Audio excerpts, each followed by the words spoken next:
Salut YouTube, on se retrouve aujourd'hui pour une nouvelle vidéo qui va être le book haul de tous mes achats réalisés pendant le mois de février. Si janvier avait été un mois plutôt raisonnable, je trouve que février, on est dans les mêmes vibes, donc je suis plutôt contente de ça. Alors on est d'accord, hein, c'est toujours raisonnable par rapport à ce que moi j'achète, donc il y a toujours beaucoup de choses, donc je vais vous présenter ça tout de suite. On va démarrer comme d'hab par les graphiques, et pour les graphiques, je n'ai que 4 achats neufs, tout le reste, il n'y a pas énormément de titres quand même. Ce n'est que de l'occasion et puis une très bonne affaire que j'ai réalisée chez Carrefour. Donc, en achat neuf, on va démarrer par un retour d'un auteur que j'adore. Franchement, si vous aimez le manga, si vous aimez la comédie romantique, on va dire, avec un mélange de sport et puis clairement une vibes à la Taniguchi, lisez Mitsuru Adachi. Donc, j'ai repris la série Katsu donc de Mitsuru Adachi, c'est publié chez Nominobi, ce sont des tomes doubles. Ici, on va être, comme on le voit ici, avec une histoire d'amour, en gros, adolescente, entre deux personnages. Donc on a le jeune lycéen qui est ici, il s'inscrit dans le club de boxe de son quartier, je crois, et parce qu'il veut se rapprocher de cette demoiselle qui est la fille du propriétaire du club de boxe. Il est persuadé qu'elle est fan de boxe, donc il se dit que ça va pouvoir le faire, sauf qu'elle déteste la boxe, voilà. Et donc lui, il va se lancer dans ce club pour la côtoyer. Et voilà, alors Mitsuru Adachi, c'est un style de dessin simple, mais les visages sont, ce qu'on peut lui reprocher souvent, c'est que les visages de tous ces personnages sont assez similaires. Et puis, il a ce fameux style avec des oreilles qu'on catégorise en forme un peu d'amphore. Voilà, moi j'aime beaucoup Adachi. Katsu, c'est une série que j'ai déjà lue dans sa première édition il y a quelques années. Mais là, je dois bien avouer que voir cette série de retour dans des tomes doubles, donc du coup, je me suis un peu précipitée pour l'acheter. Je suis hyper contente de le voir revenir en France et je l'ai acheté, alors non seulement parce que ça me donnera l'occasion de relire la série, parce que je me suis débarrassée des tomes que j'avais qui étaient des tomes simples pour prendre cette série-là. La version, elle est vraiment très jolie, très sympa. Il y a une espèce de petit pelliculage sur la couverture. Et puis je me dis que voilà, peut-être que si ça marche, on aura la chance d'avoir d'autres titres de cet auteur en France et je suis vraiment très contente. Et Nominobi, non seulement ont réédité Katsu, mais ont aussi édité Boken Shonen, rêve d'enfance, donc de Mitsuru Adachi, toujours chez Nominobi. Ici, c'est un recueil de 7 nouvelles où l'auteur, là on va être vraiment dans une vibe à la Taniguchi, puisqu'à chaque fois on va avoir des nouvelles qui font le lien entre l'adulte que nous sommes et l'enfant que nous avons été. Voilà, tout un tas de nouvelles. Celui-ci, je l'ai déjà lu, ce qui est assez rare chez moi. Je l'ai lu dans la semaine, le week-end qui a suivi mon achat. J'ai beaucoup aimé et je vous en reparlerai du coup très probablement dans le prochain point lecture. Un autre achat neuf indispensable, oui sûrement, Junji Ito. J'ai pris donc L'amour, la mort de Junji Ito, publié chez Mangetsu, toujours dans cette très jolie collection. Je ne sais pas si c'est des nouvelles ou si c'est une... non, ça a l'air d'être une histoire suivie. J'ai aucune idée de quoi ça parle. Je l'ai pris parce que j'aime beaucoup Junji Ito, comme vous le savez, que les ouvrages de chez Mangetsu, ils sont... mais absolument magnifique, vraiment superbe. Le travail éditorial, il est vraiment dingue. Et voilà, je suis ravie de voir l'auteur revenir en France, donc je prends les titres au fur et à mesure qu'ils sortent. Et dernier achat graphique neuf, déjà le dernier neuf, oui, vous ne rêvez pas, je me suis enfin trouvé le tome 2 de Naruto de Masashi Kishimoto. C'est la réédition de chez Kana. J'avais un doute sur la maison d'édition. Donc j'avais acheté ce tome 2 quand il était sorti, il y a un petit moment, et en fait il y avait eu une erreur d'impression. Il y avait, je crois que c'était la page 243 qu'on retrouvait deux fois dans le manga. Donc du coup je m'étais débarrassée de mon tome 2, j'avais attendu la réédition de ce tome 2, je l'avais pas vu passer. Après j'ai vu que les tomes étaient continués à sortir, on doit être au tome 8 je crois, ou peut-être même 9, donc j'ai beaucoup de retard sur cette série. Je vais essayer de me la reprocurer. J'ai vu qu'il y avait déjà certains tomes qu'on pouvait trouver en occasion. Donc je pense que je vais essayer d'en trouver quelques-uns en occasion. Mais ce tome 2 particulièrement, je voulais absolument l'acheter neuf en magasin pour être sûre de ne pas avoir quelqu'un qui me revende un tome voilà, avec la fameuse page 243 en double, ou 43, je sais plus. Je sais plus si c'est la 43 qu'on retrouvait sur la 243 ou l'inverse. Bref, il y avait un problème au niveau des cahiers à l'intérieur. Et voilà, du coup, je l'ai enfin trouvé, ce tome 2, vraiment, parce que c'est un truc de fou, c'est que dans mon Cultura, à chaque fois que j'y allais, quasiment depuis, alors j'irai pas jusqu'à dire 6 mois, mais depuis un bon moment, il y a le tome 1 et le tome 3, mais alors le tome 2, il est complètement inexistant. Donc je suis vraiment ravie. Naruto, célèbre ninja, je vais pas vous faire l'affront de résumer Naruto, soit vous connaissez, vous l'avez peut-être déjà même lu ou vu, soit le manga vous intéresse pas du tout. Voilà, mais en tout cas, moi, j'aime beaucoup, beaucoup l'animé. Et je suis vraiment ravie de voir enfin intégrer ma Mangatech. Pour le reste des achats graphiques, ce ne sont que des achats d'occasion. Je me suis trouvée sur Vinted chez plusieurs personnes 4 comics de la collection Urban Nomade. Vous savez, ce sont ces petits comics au format poche manga, on va dire, qui sont à des prix tout à fait raisonnables par rapport aux comics classiques. Je trouve que le rapport qualité-prix, on va dire, il est plutôt intéressant. Je me suis enfin trouvé le tome 2 de Transmétropolitan. Donc c'est de Warren Ellis et Derek Robertson. C'est donc le tome 2 sur 5. Le tome 3 vient de sortir là. Je pense que les autres, je risque probablement de me les procurer en neuf parce que déjà celui-ci, le tome 2, j'ai vraiment eu... j'ai vraiment galéré pour le trouver en occasion, mais je suis très contente. Je me suis ensuite trouvé celui-ci, Batman Curse of the White Knight de Sean Murphy. Celui-ci fait partie de la toute dernière vague, là, qui est parue en janvier, je crois. Donc c'est un récit complet, si je ne me trompe pas, donc du Chevalier Noir, je suppose, avec un lien avec le Joker. Je suis très contente également. Et une série qui m'intéressait depuis vraiment, vraiment super longtemps. Et quand j'ai appris qu'elle intégrait cette collection, j'étais absolument ravie. C'est donc la série I, le dernier homme, The Last Man, j'allais dire, mais voilà, de Brian Kevogan et Pia Guerra. J'ai trouvé les 2 tomes en occasion. Donc ceux-là aussi, ils font partie de la vague de janvier. Ça sera complet en 5 tomes. Je suis hyper contente. Voilà, on est sur du comics, tout ce qu'il y a au niveau du style graphique, tout ce qu'il y a de plus classique. On est en 2002, tous les hommes dotés du chromosome Y ont tous disparu. Donc sur la planète, il ne reste que les femmes, sauf ce jeune homme qui a priori est le dernier homme à avoir survécu sur la Terre. Donc je pense qu'on va avoir tout un tas de thématiques autour de ça. Je suis intéressée, j'aime bien cette idée, voilà, de cet univers complètement transformé et géré complètement par les femmes, un tome 1 et la couve du tome 2 que je trouve assez fun. Voilà. Et mes 4 derniers achats graphiques viennent de chez Carrefour. Alors Carrefour, vous le savez, ou vous le savez peut-être pas, mais bon, si vous ne savez pas, je vais vous l'apprendre. Régulièrement, Carrefour fait des offres, alors... je pense que ça doit être à peu près 2 fois par an. Souvent, il y a des comics à 2,99 et puis depuis 1 ou 2 ans, je crois, ils ont également fait des mangas ou des intégrales mangas qui sont à 3,99 je crois. Lors de la dernière vague de mangas, je ne l'avais pas forcément pris parce que même si 3,99 c'est hyper abordable, on est bien d'accord. Je m'étais dit, bon, je verrai plus tard, etc. Et puis plus tard, entre guillemets, n'est jamais arrivé. Sauf que là, courant février, quand je suis allée dans mon Carrefour, il bradait énormément de ses anciennes collections de mangas et de comics et il les bradait à 1 euro. Voilà, donc j'ai pris les titres qui m'avaient un petit peu intéressée lors de la dernière opération. Je me suis tout d'abord pris l'intégrale de Sayonara Football de Naoshi Arakawa. À l'origine, c'est publié chez Kiun. C'est donc une intégrale que j'ai payée 1 euro, hein, je vous le redis. Ici, donc c'est une duologie et on est tout simplement avec une jeune demoiselle qui est fan de football. Voilà, moi je suis assez fan des séries sportives, alors un peu plus en animé qu'en manga, mais j'étais très contente de l'avoir arrivé dans cette collection et à 1 euro, je ne me suis pas privée. Et ensuite, je me suis pris les 3 tomes d'une même série, donc j'ai payé donc l'intégrale 3 euros.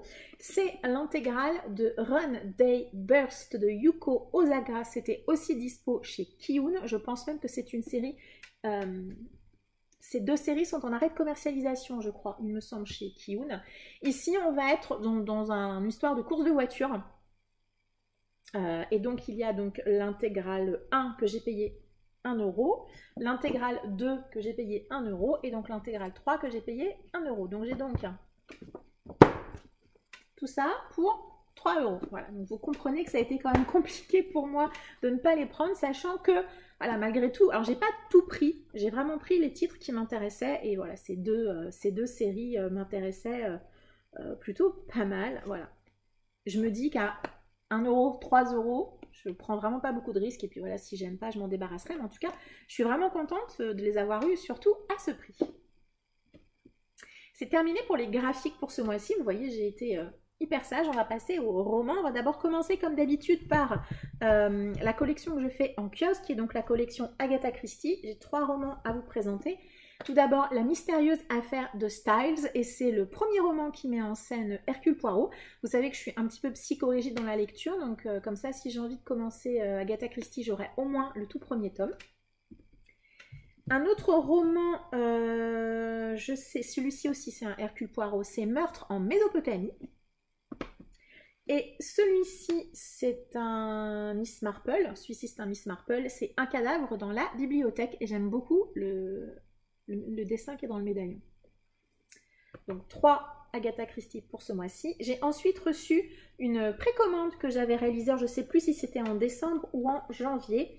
Je m'étais précommandé le roman Elvira de Tiff, qui va des clans unifiés, c'est publié aux éditions Plume Blanche. Je l'ai pris parce qu'on m'annonçait des illustrations réalisées par Tiff. Avec cette précommande, on avait également un poster, des marque-pages et puis un très joli petit sticker. C'est un hardback qui est plutôt joli, voilà. Le roman, il existe aussi en brochet, et je crois que il n'y a pas les illustrations dans le brochet, me semble-t-il. Comme d'habitude chez Plume Blanche, hein, le travail, il est vraiment magnifique. C'est un très très bel objet livre. Par contre, je ne sais pas si je le lirai maintenant tout de suite, parce qu'il faut d'abord que je me procure, je crois que c'est Alunia. Il me semble que c'est Alunia, et que Elvira est un personnage qui est tiré de Alunia. C'est un spin-off. Donc, autant vous dire que il ne va pas être lu tout de suite. J'ai également reçu 2 contreparties Ulule auxquelles j'avais participé il y a un petit moment. J'ai d'abord reçu Le Retour de Steve S. C'est de l'auto-édition.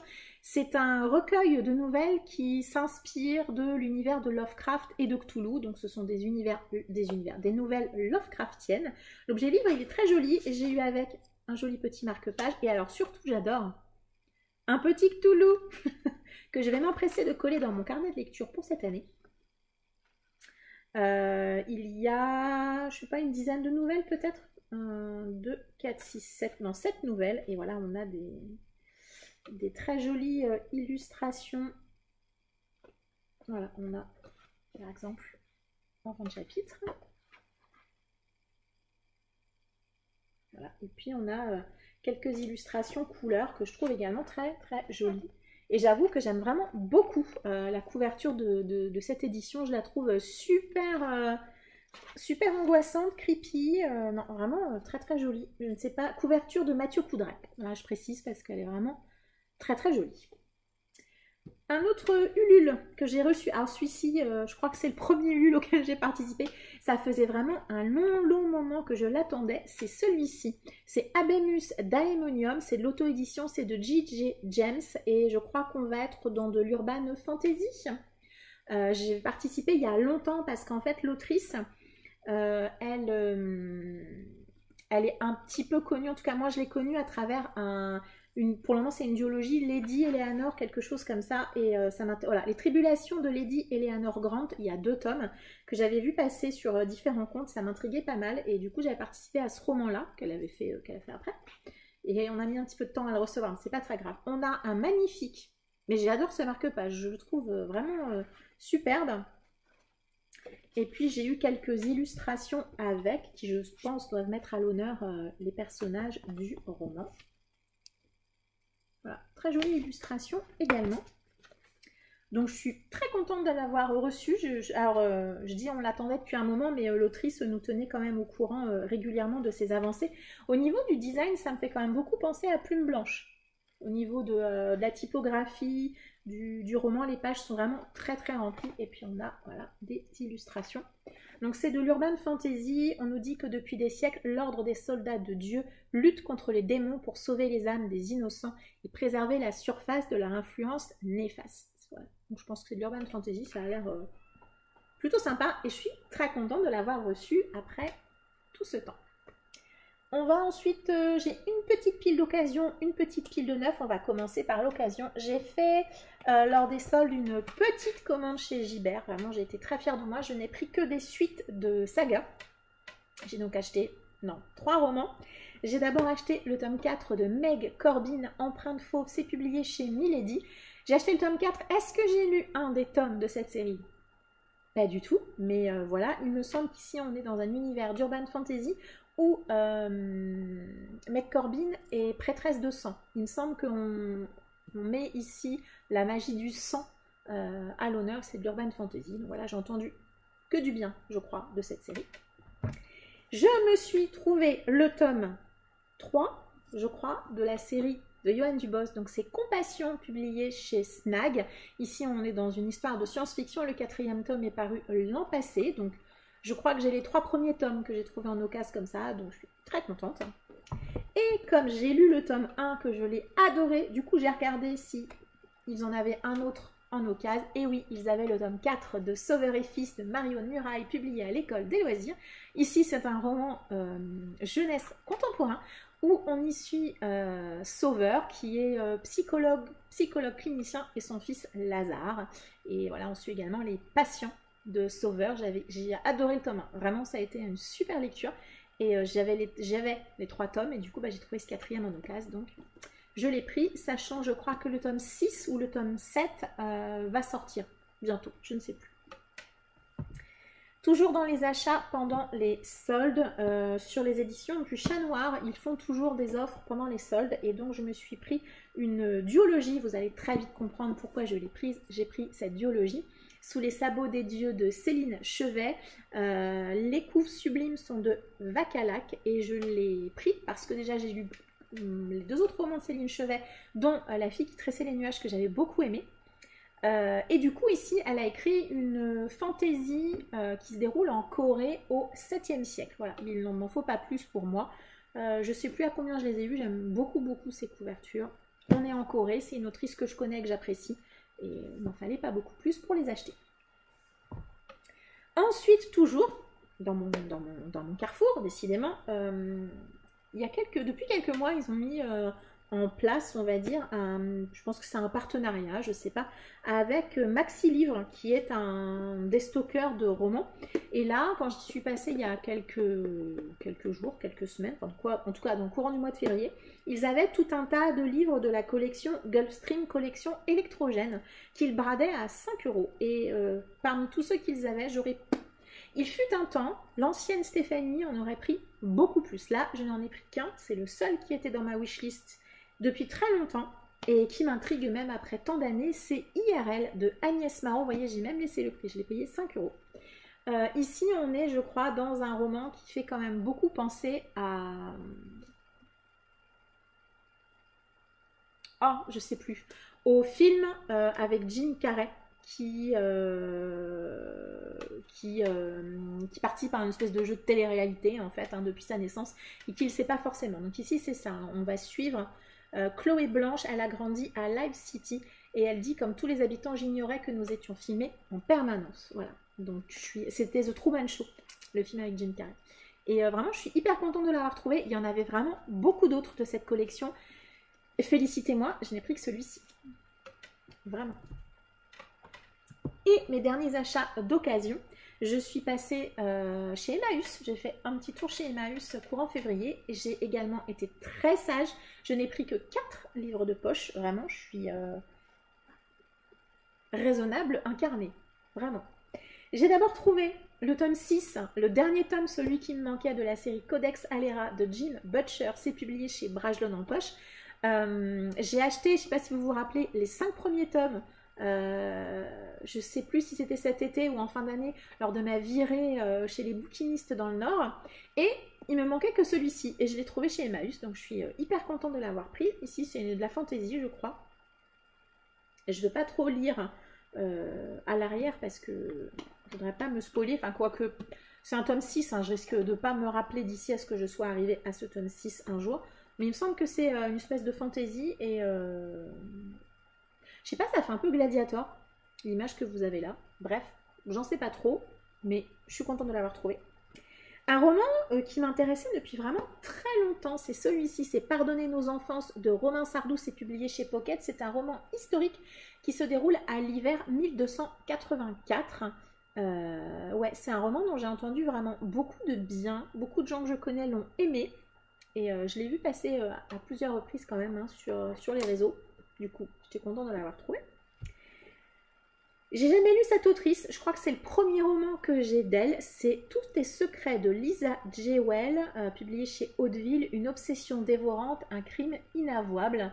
Vous savez que pour les thrillers, je ne lis quasiment pas les quatrièmes, je l'ai pris parce que c'est le nom de l'autrice que j'ai reconnu, une autrice que je vois quand même pas mal tourner sur les réseaux, donc je suis plutôt intriguée, et c'est chez Emmaüs, donc vous vous doutez que je ne l'ai vraiment pas payé cher, donc je suis très contente de l'avoir trouvé. Et le dernier roman, c'est un roman qui correspond à une envie que j'ai depuis... Ah ben tiens. Ce qui est bien dans les livres d'occasion, c'est qu'on trouve toujours des trucs. Ouais, je pense que là, depuis le temps, c'est un billet d'Euromillions de novembre 2010. Donc je pense que depuis, ce billet est un peu périmé, que s'il était gagnant, il y a longtemps que la personne l'aurait encaissé. En tout cas, c'est assez rigolo. Je vais le laisser dedans. Le dernier roman correspond à une envie que j'ai de lire, d'aller lire, relire. Parce que je suis pas sûre d'en avoir lu beaucoup, des romans un peu à la Indiana Jones, vous voyez, des romans un peu d'histoire archéologique, d'aventure, enfin voilà, ce genre de choses. Celui-ci, il était dans ma wishlist, c'est Le Cygne de Raymond Coury, c'est publié chez Pocket. On est ici où une équipe de télévision qui effectue un reportage en Antarctique. Ils vont avoir une gigantesque sphère de lumière qui va apparaître au-dessus des glaces et puis qui va disparaître.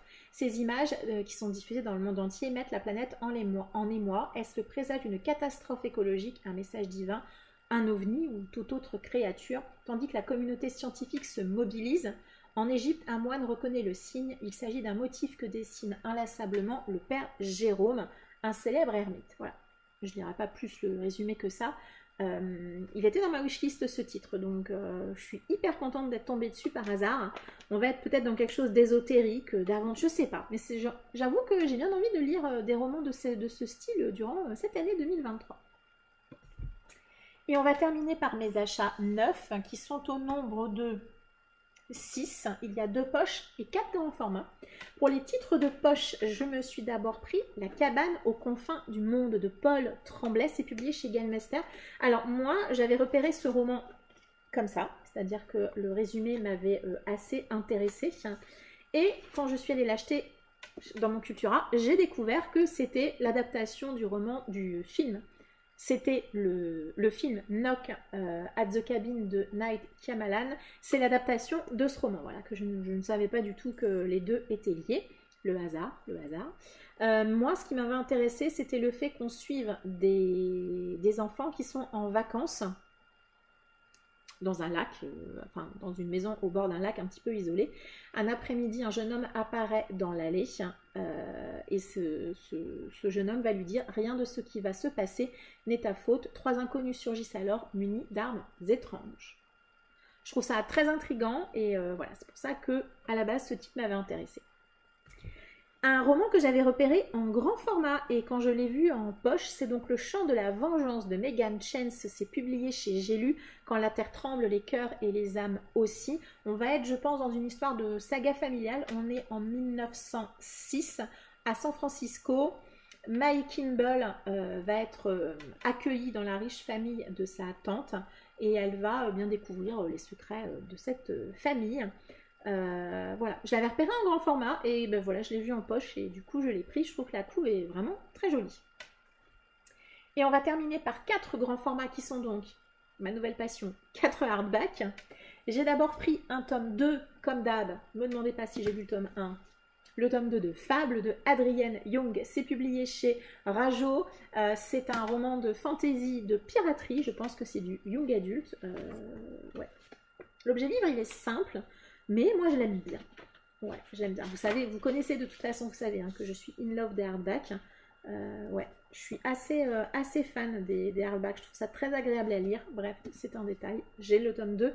Et il me semble, si je ne me trompe pas, que c'est une duologie d'essais, donc une fin de saga. Un roman que vous avez vu partout, mais vraiment, vraiment partout. C'est Absolu de Margot Dessen, Les Mobilisés. C'est publié chez Big Bang, donc c'est Brajlon. Ici, c'est une dystopie. Voilà, je pense qu'on n'a pas besoin d'en savoir plus. Dystopie qui se déroule en Pologne, donc dans les pays de l'Est. Je dois bien avouer qu'on dit la révélation Wattpad aux 40 000 lecteurs, c'est pas ça du tout qui a incité mon achat. Hein. C'est juste que j'adore les hardbacks, vraiment. Vraiment, je vais arrêter de le dire, je pense que vous le savez. Et puis une dystopie, je me dis ouais, ça fait longtemps, pourquoi pas. On me l'a vendu comme une dystopie un peu entre Hunger Games et Divergente, voilà, pourquoi pas. Ça fait longtemps que j'en ai pas lu, j'aime bien les en-têtes de chapitre. Voilà, vous l'avez vu, je pense quand même pas mal tourné. Et les deux derniers romans que je vais vous présenter, je pense que vous les avez vus aussi beaucoup tourner. Ils sont encore sous blister. Vous savez que je les ouvre seulement quand je les lis. Je ne vais pas m'apesantir beaucoup dessus parce que je pense que vous les avez vus partout. Je me suis d'abord pris Sorcière d'or de Shannon Smart. C'est donc chez De Saxus. Ici, c'est de la fantaisie d'inspiration africaine, si je ne me trompe pas, dans un univers de sorcières. L'objet livre, il est vraiment très joli. Et je pense que celui-ci, si vous ne l'avez pas vu partout, ça ne va pas tarder. Le Royaume des damnés de Kerry Maniscalco, c'est également publié chez De Saxus, de la fantaisie aussi dans un univers de sorcières. Celui-ci, je suis vraiment très contente de le voir arriver en France parce que si Sorcière d'or, j'en avais pas forcément entendu parler, celui-ci, je l'ai quand même beaucoup plus vu tourner sur les chaînes américaines, me semble-t-il. Voilà, pareil, il est encore sous blister, je l'ouvrirai que quand je le lirai, donc pas de suite. Mais voilà, De Saxus reprend vraiment les visuels d'origine, donc c'est une très bonne chose, moi j'aime vraiment beaucoup. Je suis cliente des hardbacks et de ce style de littérature en ce moment, donc je suis vraiment ravie de les avoir à la maison. Et voilà, ce book haul est maintenant terminé. Vous voyez que tout comme janvier-février, pour moi, a été un mois plutôt raisonnable. J'espère que ça va continuer comme ça, que je vais essayer d'être sage encore. Voilà, peu d'achats, il y a peu d'achats neufs, beaucoup d'occasions, quelques bonnes affaires. Et voilà.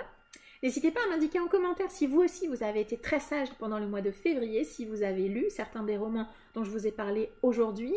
N'hésitez pas également à vous abonner si ce n'est pas déjà fait, à mettre un petit pouce si la vidéo vous a plu ou juste simplement pour me soutenir. Et à me suivre également sur Instagram. Je vous remercie beaucoup d'avoir regardé cette vidéo jusqu'au bout. Je vous embrasse, je vous souhaite une très agréable journée et je vous dis à très bientôt. Ciao!